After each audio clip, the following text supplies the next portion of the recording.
हे निसर्गाचं अप्रतिम सौंदर्य आपल्या नेत्रात साठवून घ्यावं, त्याचा मनोमुरात आपण आनंद लुटावा. खरंच बाई, याच परमेश्वरानं, याच देवानं आपल्या कौशल्याची कमालच केली म्हणायची. याला कारण ते काय? हे उंच उंच कडे कपाल, यांना गवस घालता येत नाही.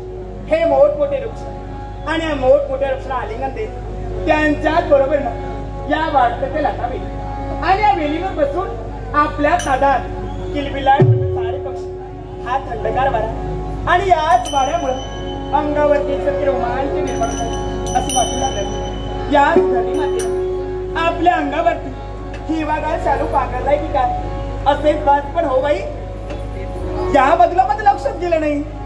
हा एवढा मोठा वृक्ष आहे आणि या वृक्षाच्या फांदीवरती ना एक ढोली सुद्धा आहे.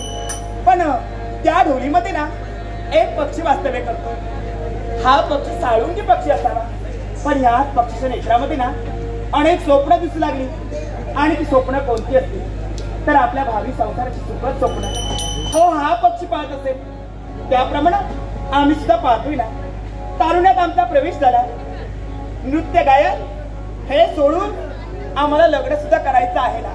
अगदी थाटामाटानं आमचा संसार आम्हाला थाटायचा आहे. आणि ती सारी स्वप्न, ती स्वप्नांची स्वप्न मला मी माझ्या हृदयात, हो माझ्या हृदयात माझ्या मनी गुंफिते मी स्वप्नमाला.